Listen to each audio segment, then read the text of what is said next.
Good morning, students. Myself, Dr. Sunaina Khatri, Assistant Professor in ABSD Government PG College, Badmer. Today, we will study about audit procedure यानी अंकेक्षण कार्य प्रणाली के बारे में आज हम डिस्कस करेंगे। अंकेक्षक के कर्मचारी अपना कार्य कई प्रणालियों के आधार पर करते हैं। कहीं पर वे विस्तृत जांच करते हैं यानी डीप चेकिंग करते हैं, और कहीं पर नैतिक यानी डेली रूटीन चेकिंग, और कहीं पर परीक्षण जांच यानी टेस्ट चेकिंग की जाती है। जब कर्मचारी प्रत्येक व्यवहार की गहराई से जांच करते हैं तो उसे विस्तृत जांच यानी डीप चेकिंग कहा जाता है। यदि व्यवसाय में आंतरिक निरीक्षण की प्रथा संतोषप्रद न हो यानी इंटरनल चेक सिस्टम जो है वो सेटिस्फैक्टरी नहीं हो, अथवा संपूर्ण पुस्तकों जैसे रोकड़ पुस्तक की जांच करनी हो तो वह विस्तार से जांच की जाती है, क्योंकि कैश बुक में जो है मेनली गबन होने के चांसेस या फ्रॉड होने के चांसेस ज़्यादा रहते हैं। अन्य परिस्थितियों में नैतिक जांच व परीक्षण जांच का सहारा लिया जाता है। अब नैतिक जांच यानी रूटीन चेकिंग क्या है? तो प्रत्येक अंकेक्षक के द्वारा सब व्यवसायों में नैतिक जांच अवश्य की जाती है। इसके अंतर्गत निम्नलिखित कार्य आते हैं। फर्स्ट है प्रारंभिक लेखा पुस्तकों का जोड़ यानी उनकी टोटल लगाना, कास्ट या उप जोड़ यानी सब कास्ट की जांच करना कि ये टोटल्स सही लगाई गई है या नहीं लगाई गई है। अगले पृष्ठ पर यानी कैरी फॉरवर्ड करते टाइम टोटल की जांच करना और अदर कैलकुलेशंस की जांच करना कि क्या इन अमाउंट्स में कोई चेंजेस तो नहीं आ गया है।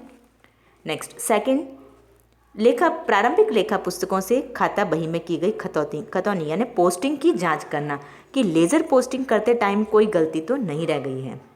थर्ड, विभिन्न खातों की जोड़ों की जांच करना व खातों के शेषों की जांच करना, यानी अकाउंट्स जो हमने मेंटेन किए लेज़र अकाउंट, उनकी टोटल सही लगाई है और उनका बैलेंस सही निकाला गया है। नेक्स्ट फोर्थ, खाता बही से तलपट में ले गए शेष की जांच यानी ट्रायल बैलेंस में जब पोस्टिंग की गई है सही अमाउंट से की गई है अथवा नहीं। अब है नैतिक जांच के उद्देश्य यानी रूटीन चेकिंग क्यों की जाती है। इसमें फर्स्ट है लेखा पुस्तकों में लिखे गए लेखे की गणित संबंधी शुद्धता का पता लगाना, यानी मैथमेटिकल कैलकुलेशंस जो की गई है उसमें एक्यूरेसी है या नहीं, इसके लिए रूटीन चेकिंग की जाती है। सेकंड, यह ज्ञात करना कि प्रारंभिक लेखे की पुस्तकों से सही खातों में खतौनी की गई है, यानी पोस्टिंग करते टाइम गलत अकाउंट में तो पोस्टिंग नहीं हो गई है और उनके बैलेंसेस सही निकाले गए हैं या नहीं। थर्ड, विशेष चिन्हों के प्रयोग के द्वारा यह ज्ञात करना कि अंकों को उनकी जांच के पश्चात नहीं बदला गया है, यानी एक बार जब ऑडिटर चेक करके चला जाता है तो उसके पश्चात जो है कोई चेंजेस तो नहीं किया गया है। अब है नैतिक जांच यानी रूटीन चेकिंग के गुण क्या क्या हैं। तो फर्स्ट है सरलता। नैतिक जांच एक अत्यंत सरल इजी कार्य है जो कि साधारण योग्यता वाले व्यक्ति से भी करवाई जा सकती है, यानी इसके लिए कोई स्पेशल नॉलेज वाले पर्सन की ज़रूरत नहीं होती है। सेकंड, अंतिम जांच का आधार।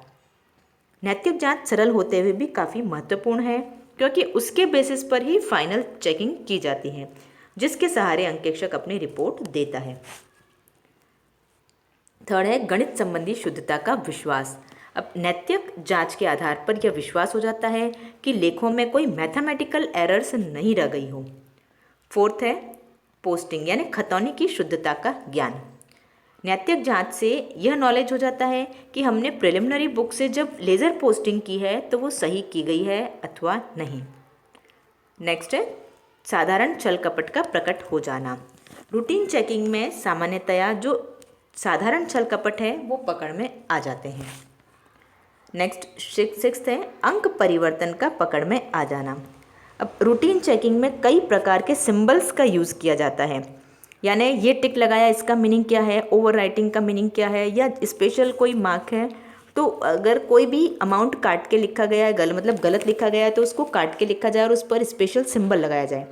तो अतः जांच के पश्चात यदि लेखों के अंकों में कोई परिवर्तन किया जाता है तो इसका पता लग जाएगा। अब नैतिक जांच के दोष क्या हैं, यानी रूटीन चेकिंग में क्या क्या डीमेरिट्स हैं। तो फर्स्ट है इसमें यंत्रवत। यह कार्य बहुत साधारण और यंत्रवत होता है, इसलिए कर्मचारी इसमें रुचि यानी इंटरेस्ट कम लेता है। कि सिंपल चेकिंग का काम है तो वो बोर हो जाता है। सेकंड, चतुराई से किए गए छल कपट का पता न लगना। अब नैतिक जांच उन छल कपटों को ढूंढ निकालने में असमर्थ रहती है जो बहुत ही होशियारी और योजनाबद्ध यानी प्लानिंग करके किए गए हों। नेक्स्ट थर्ड है सैद्धांतिक अशुद्धियों का ज्ञान नहीं होना। यानी अगर एरर ऑफ प्रिंसिपल्स रह गई है, यानी जैसे मशीन परचेज करते टाइम में अगर हमने वेजेस पे की है और उसको वेजेस अकाउंट में डाल दिया तो ये सैद्धांतिक अशुद्धि है। तो ऐसी एरर्स का नॉलेज जो है वो नहीं हो पाता।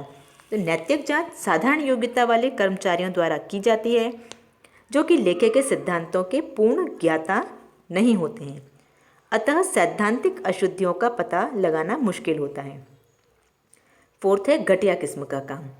प्रायः यह देखा जाता है कि ऑडिटर के कर्मचारी इस कार्य को एक फॉर्मेलिटी मात्र मानते हैं और शीघ्रता से और लापरवाही के साथ अपना काम फिनिश कर देते हैं, इसलिए कार्य में जितना बेनिफिट मिल सकता है उतना भी नहीं मिल पाता। अब इनकी हानियों से कैसे बचा जा सकता है? तो नैतिक जांच अंकेक्षण कार्य के लिए बहुत महत्वपूर्ण है। इसके बिना अंकेक्षण कार्य को आगे नहीं बढ़ाया जा सकता। नैतिक जांच करने वाले कर्मचारियों को यदि इस संबंध में पहले थोड़ा प्रशिक्षण यानी ट्रेनिंग दे दी जाए और एक अंकेक्षक का वरिष्ठ अधिकारी इनसे अपने सुपरविजन में काम कराए और समय समय पर इनके कार्य का रिव्यू करे तो इसके दोषों से बचा जा सकता है। अंकेक्षक सभी पुस्तकों की पूर्ण नैतिक जांच करे अथवा उसके कुछ हिस्सों की, यह संस्था द्वारा अपनाई गई इंटरनल चेकिंग सिस्टम पर डिपेंड करता है। अब सेकंड है परीक्षण जांच यानी टेस्ट चेकिंग। जब लेखा पुस्तकों में किए गए प्रत्येक व्यवहार की जांच न करके कुछ चुने हुए व्यवहारों की जांच की जाती है, यानी हमने कुछ सैंपल्स ले लिए, सिर्फ उनको टेस्ट किया, तो उसे परीक्षण जांच या टेस्ट चेकिंग कहते हैं। आजकल अंकेक्षण प्रक्रिया बहुत कुछ परीक्षण जांच और नमूनों के आधार पर की जाती है, क्योंकि डीप इन्वेस्टिगेशन या रूटीन चेकिंग बहुत टिपिकल और लंबा काम हो जाता है, उसमें टाइम ज़्यादा कंज्यूम होता है। यह इस सिद्धांत पर आधारित है कि यदि पूरे व्यवहार में से कुछ प्रतिनिधि यानी रिप्रेजेंटेटिव जो या सैंपल्स होते हैं उन ट्रांजैक्शंस की जांच की जाती है और जांच के फलस्वरूप इन व्यवहारों की सत्यता प्रमाणित हो जाती है, तो यह मान लिया जाएगा कि समस्त व्यवहार सही हैं जिनके ये प्रतिनिधि हैं। यदि परीक्षण जांच के समय गलतियां अथवा अनियमितताएं प्रकट होती हैं तो यह निर्धारित किया जाएगा कि क्या गलतियां एवं अनियमितताएं ऐसी हैं कि परीक्षण जांच का क्षेत्र बढ़ाया जाए, यानी टेस्ट चेकिंग के लिए जो हमने सैंपल्स लिए हैं उन सैंपल्स को ज़्यादा किया जाए। परीक्षण की सीमा निर्धारित करने वाले सिद्धांत यानी कितना इन्वेस्टिगेशन किया जाए। तो परीक्षण की सीमा अंकेक्षक द्वारा बहुत सावधानी से निर्धारित की जानी चाहिए। इस संबंध में उसे किन किन बातों का ध्यान रखना चाहिए वो हम अब डिस्कस करेंगे। फर्स्ट है मदों का महत्व यानी इम्पोर्टेंस ऑफ आइटम्स। महत्वपूर्ण मदों की जांच विस्तृत की जानी चाहिए। मद की महत्ता की जांच करने के लिए कोई विशेष कसौटी नहीं है कि ये इम्पॉर्टेंट आइटम है और ये कम इम्पॉर्टेंट है। तो इसके लिए उस मद की रकम यानी कितनी अमाउंट का वो ट्रांजेक्शन्स है और उसका टोटल एसेट्स में से संबंध भी एक आधार हो सकता है कि टोटल एसेट्स में से ये कितना वेटेज रखता है। सेकंड, कुछ खातों की सापेक्षिक जोखिम। कुछ खातों में अनियमितता की संभावनाएं अधिक होती हैं, जैसे रोकड़, स्टॉक आदि, यानी इनमें जो है फ्रॉड होने के चांसेस ज़्यादा रहते हैं, तो इनकी विस्तृत जांच की जानी चाहिए। कुछ कम जोखिम वाले खातों की ओर कम ध्यान दिया जा सकता है, जैसे प्रीपेड एक्सपेंसेस एक्सेट्रा। थर्ड, आंतरिक नियंत्रण यानी इंटरनल कंट्रोल। व्यवसाय में अपनाए गए समस्त नियंत्रण विशेष तौर पर आर्थिक व्यवहारों एवं उनके लेखे के संबंध में यदि ये संतोषजनक है तो जांच अधिक विस्तृत नहीं होगी, और यदि ऐसे नियंत्रण नहीं है अथवा असंतोषजनक है तो जांच विस्तृत करनी होगी। फोर्थ है व्यवसाय का आकार। यदि व्यवसाय बहुत बड़ा है और उसमें व्यवहार भी बहुत अधिक होता है तो परीक्षण जांच पर निर्भर रहना पड़ेगा, क्योंकि समस्त व्यवहारों के प्रत्येक पहलू की जांच जो है वो बहुत टाइम कंज्यूमिंग हो जाएगा और बहुत मुश्किल होगा। नेक्स्ट, फिफ्थ है संदिग्ध व्यवहार। यदि कुछ व्यवहार ऐसे हुए हैं नज़र आते हैं कि जिन पर अनियमितताओं का संदेह है तो उनकी जांच विस्तृत की जानी चाहिए। नेक्स्ट 6 है प्रमाणकों की विश्वसनीयता। यदि व्यापारिक व्यवहारों के संबंध में विश्वसनीयता का प्रमाण प्रमाणकों एवं प्रपत्रों के रूप में मौजूद है, यानी उसके बिल्स और वाउचर्स हमारे पास अवेलेबल है, तो जांच का क्षेत्र कम विस्तृत होगा, क्योंकि बिल और वाउचर के बेसिस पे हम चेकिंग कर सकते हैं। और यदि विश्वस्त प्रमाणकों का अभाव है तो जांच विस्तृत की जाएगी कि जो अमाउंट हमने लिखा है या जो ट्रांजैक्शंस किए हैं उनमें लिखी गई रकम कहीं कम या ज़्यादा तो नहीं लिखी गई है। नेक्स्ट है जांच का उद्देश्य। यदि अंकेक्षक को यह ज्ञात है कि उसकी रिपोर्ट का किसी कार्य विशेष के लिए प्रयोग किया जाएगा, जैसे व्यवसाय को बेचने के लिए, तो उसे उन व्यवहारों की अधिक सावधानी से जांच करनी चाहिए जहां इस संबंध में प्रबंधकों द्वारा गड़बड़ी की जा सकती है, क्योंकि प्रबंधक संपत्तियों को बहुत अधिक बढ़ा चढ़ाकर दिखा सकते हैं या दायित्वों को कम करके दिखा सकते हैं ताकि उनका बिजनेस जो अच्छी रेट में बिक जाए। नेक्स्ट है प्रबंधकों की ख्याति। यदि व्यवसाय के प्रबंधक अपनी सच्चाई, ईमानदारी और कर्मठता के लिए प्रसिद्ध हैं तो अंकेक्षक को जांच अधिक विस्तृत नहीं करनी होगी। और यदि अंकेक्षक प्रबंधकों की गड़बड़ियों या घोटालों के संबंध में पहले से ही सुन चुका है तो उसे सावधानी से अधिक विस्तृत जांच करनी होगी। नेक्स्ट है पूर्व अनुभव। यदि अंकेक्षक ने उस व्यवसाय के हिसाब किताब की जांच पहले भी कभी की थी तो उसे पूर्व अनुभव का भी जांच की सीमा निर्धारित करने में लाभ उठाना चाहिए। नेक्स्ट है नमूने का प्रतिनिधि होना। परीक्षण जांच के लिए जो मदें चुनी जाए वे पूरे व्यवसाय की प्रतिनिधि यानी रिप्रेजेंटेटिव होनी चाहिए। यदि एक व्यवसाय में जांच प्रति वर्ष करनी पड़ती है तो अंकेक्षक को नमूने चुनने का तरीका पर ईयर चेंज करना चाहिए ताकि नियोक्ता को यह ज्ञात न हो सके कि इस वर्ष कौन से व्यवहारों को नमूने के रूप में या सैंपल के रूप में चुना जाएगा। नेक्स्ट है संस्था की नियमावली।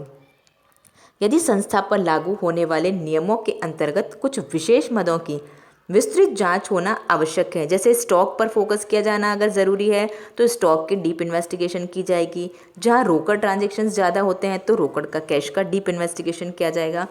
तो अंकेक्षक को उन नियमों के अनुसार कार्य करना चाहिए। नेक्स्ट है प्रत्येक कर्मचारी के कार्य की जाँच। परीक्षण योजना इस प्रकार बनाई जानी चाहिए कि व्यवसाय के आर्थिक व्यवहारों को लिखने वाले समस्त कर्मचारियों द्वारा किए गए ट्रांजैक्शंस की कार्य की जांच हो जाए। यानी कोई भी आदमी ने अगर फ्रॉड किया हो तो उसके 1 या 2 ट्रांजैक्शंस अगर चेक किए जाते हैं कुछ कुछ तो वो पकड़ में आ जाए। अब परीक्षण जांच के लाभ। परीक्षण जांच में निम्नलिखित लाभ पाए जाते हैं। फर्स्ट है समय की बचत। तो परीक्षण जांच में समस्त व्यवहारों की जांच न करके कुछ नमूनों की जांच होती है, अतः जांच कार्य शीघ्र समाप्त हो जाता है और टाइम जो है वो बचता है। सेकंड है शीघ्र परिणाम। अब परीक्षण जांच के द्वारा परिणाम जो है वो भी प्रायः सही मिलते हैं और यह इस सिद्धांत पर आधारित है कि यदि व्यवहारों का नमूना यानी हमने सैंपल सही चूज किया है तो समस्त व्यवहार भी सही होंगे। थर्ड है शक्ति का अन्यत्र उपयोग। परीक्षण जांच द्वारा अंकेक्षक की बहुत सी शक्ति बच जाती है जिसे वह अदर पर्पस के लिए यूज कर सकता है। नेक्स्ट है बड़े व्यवसाय में भी अंकेक्षण कार्य की शीघ्र समाप्ति। तो ऐसे व्यवसायों में जहां लाखों ट्रांजैक्शंस प्रति वर्ष हो जाते हैं वहां भी परीक्षण जांच के द्वारा अंकेक्षण कार्य जो है टाइमली कंप्लीट किया जा सकता है। नेक्स्ट है आंतरिक निरीक्षण प्रणाली का महत्व बढ़ जाना। परीक्षण जांच वहां सफल हो सकती है जहां संतोषप्रद परीक्षण प्रणाली कार्य कर रही हो, अतः अंकेक्षक की आंतरिक नियंत्रण प्रणाली में प्रत्यक्ष रुचि यानी इंटरेस्ट क्रिएट होगा और वह उसमें सुधार के लिए अच्छे सुझाव देगा, क्योंकि इंटरनल कंट्रोल सिस्टम अगर अच्छा है तो ऑडिटर टेस्ट चेकिंग से भी काम कर सकता है। अब परीक्षण जांच के दोष क्या क्या हैं, डीमेरिट्स क्या क्या हैं। तो फर्स्ट, त्रुटि एवं कपटों का छिपा रह जाना। टेस्ट चेकिंग के अंतर्गत सभी ट्रांजैक्शंस की जांच न की जाकर केवल कुछ हिस्सों की जांच की जाती है, अतः जो हिस्सा बिना जांच के छूट जाता है उनमें त्रुटि और कपट छिपे रह जाते हैं। सेकंड, जांच का विश्वस्त न होना। यह आवश्यक नहीं है कि जिस नमूने की जांच की गई है उसमें कोई गड़बड़ी नहीं है तो शेष ठीक ही होगा, अतः परीक्षण जांच द्वारा किया गया कार्य अंकेक्षण कार्य विश्वस्त नहीं होता। थर्ड, अंकेक्षक का उत्तरदायित्व बढ़ जाना। अब टेस्ट चेकिंग के द्वारा ऑडिटर अपने काम को कम कर सकता है, पर उसका जो है वो रेस्पॉन्सिबिलिटी बढ़ जाती है। उसे ऐसे व्यवहारों के लिए भी उत्तरदायी ठहराया जाएगा जो जांच क्षेत्र में नहीं आ पाए, यानी जो छूट गए उसके लिए भी रेस्पॉन्सिबल तो वही माना जाएगा क्योंकि उसने टेस्ट चेकिंग का सहारा लिया है। फोर्थ, व्यवसाय के कर्मचारियों का असावधान होना। नियोक्ता के कर्मचारियों को जब यह ज्ञात हो जाएगा कि जांच अधूरी की जाएगी तो वे कुछ असावधान हो जाएंगे। नेक्स्ट है कुचक्र कायम हो जाना। अब परीक्षण जांच से व्यवसाय के कर्मचारी असावधानी से कार्य करेंगे जिससे गलतियां अधिक होंगी जो टेस्ट चेकिंग द्वारा पकड़ में नहीं आएगी। इससे कर्मचारी अधिक असावधानी बरतेंगे और गलतियां और बढ़ेंगी और इस प्रकार ये एक सर्कुलेशन जो है वो चलता जाएगा और तब तक चलता रहेगा जब तक कि परीक्षण जांच के नमूने में गलती पकड़ में नहीं आए। जब वो टेस्ट चेकिंग में कोई गलती पकड़ में आने लगेगी तो वापस उसमें सुधार के लिए कार्रवाई की जाएगी, अन्यथा ये जो है वो सर्कल चलता रहेगा। परीक्षण जांच एवं अंकेक्षक का उत्तरदायित्व। Test checking and auditors responsibility, यानी अगर अंकेक्षण अपना कार्य करने के लिए टेस्ट चेकिंग को यूज़ करता है तो उसकी रेस्पॉन्सिबिलिटी कितनी मानी जाती है। परीक्षण जांच की सहायता से अंकेक्षक का कार्य बहुत हल्का हो जाता है और परिणाम यानी रिजल्ट्स भी जो है वो प्रायः ठीक निकलते हैं। लेकिन टेस्ट चेकिंग अपनाते समय ऑडिटर को अत्यंत सावधान रहना चाहिए। जब उसे पूर्ण विश्वास हो जाए कि आंतरिक नियंत्रण की प्रथा संतोषप्रद यानी internal control system fully perfectly work कर रहा है, तभी उसे परीक्षण जांच का सहारा लेना चाहिए। परीक्षण जांच की सीमा निर्धारित करते समय उसे परीक्षण जांच की सीमा से संबंधित सिद्धांतों का पालन करना चाहिए। जिस नमूने की जांच की जा रही है उसमें कुछ अनियमितताएं अगर पकड़ में आ जाती है तो अंकेक्षक को अपनी जांच का क्षेत्र यानी स्कोप जो है अपने उसका टेस्ट चेकिंग का वो बढ़ा देना चाहिए। अंकेक्षक को यह ध्यान रखना चाहिए कि उसका उत्तरदायित्व केवल उन्हीं व्यवहारों की जांच के संबंध में नहीं है जिन्हें उसने नमूने के रूप में चुना है। जो टेस्ट चेकिंग में छूट गए हैं उसके लिए भी उसकी रेस्पॉन्सिबिलिटी बनी रहती है। उसका उत्तरदायित्व समस्त व्यवहारों के संबंध में है। परीक्षण जांच के द्वारा वह पूरे कार्य के संबंध में अपने उत्तरदायित्व से मुक्त नहीं हो सकता। परीक्षण जांच उसके कार्य को कम कर सकती है लेकिन दायित्व को नहीं, यानी उसका वर्क जो है वो कम हो जाएगा बट रेस्पॉन्सिबिलिटी कम नहीं होगी। परीक्षण जांच के संबंध में अंकेक्षक को सबसे महत्वपूर्ण बात यह ध्यान में रखनी चाहिए कि वह अपना कार्य प्रचलित परंपराओं के आधार पर करे, यानी उस बिजनेस के अकॉर्डिंग अगर कैश पर ज़्यादा फोकस किया जाना है तो कैश का डीप इन्वेस्टिगेशन करे, या स्टॉक पर अगर मेन फोकस किया जाना है तो स्टॉक के लिए डीप इन्वेस्टिगेशन किया जाए। आजकल हमारे देश में कुछ ऐसी परंपरा चल रही है कि अंकेक्षक व्यवसाय के छोटे छोटे कर्मचारियों का कार्य की ओर ध्यान न देकर बड़े बड़े अधिकारियों के कार्य की जांच कर अपने कार्य को अधिक केंद्रित करते हैं। यह ठीक भी है क्योंकि छोटे कर्मचारी के संबंध में प्रारंभिक कर्तव्य ऑडिटर का नहीं है बल्कि व्यवसाय के बड़े अधिकारियों का होता है और बड़े अधिकारी अगर फ्रॉड करेंगे तो वो बड़े लेवल पे किया जाएगा। उन्हें छोटे कर्मचारियों के कार्य को इस प्रकार नियंत्रित करना चाहिए कि त्रुटि एवं गबन के अवसर कम से कम हो। अंकेक्षक को अपना ध्यान बड़े अधिकारियों के काम पर अधिक केंद्रित करना चाहिए क्योंकि ऑडिटर ही एक ऐसा पर्सन होता है जो बड़े अधिकारियों के काम को रिव्यू कर सकता है और बड़े अधिकारी अगर फ्रॉड में लग गए तो उसकी रकम भी बहुत बड़ी होगी। अब इसके लिए भारतीय चार्टर्ड अकाउंटेंट संस्था ने इसे सामान्य स्वीकृत चलन मान लिया है कि व्यवसाय में इंटरनल कंट्रोल सिस्टम की अगर सेटिस्फैक्टरी प्रणाली विद्यमान है तो अंकेक्षक परीक्षण जांच कर सकता है। अब उपयुक्त प्रणालियों में से किसी एक के आधार पर अंकेक्षण कार्य प्रारंभ कर दिया जाता है।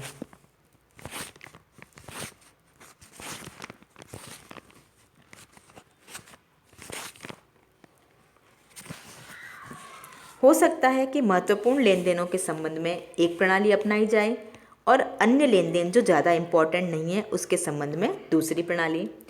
कुछ भी हो, एक बात तो निश्चित है कि अंकेक्षण कार्य करते समय बहुत से संबंधित पत्र एकत्रित होते जाएंगे जिन्हें अंकेक्षक को सुरक्षित रखना चाहिए और ये पत्र संक्षेप में ऑडिट वर्किंग पेपर्स कहलाते हैं। तो इन डॉक्यूमेंट्स को उसे संभाल कर रखना चाहिए। Thank you.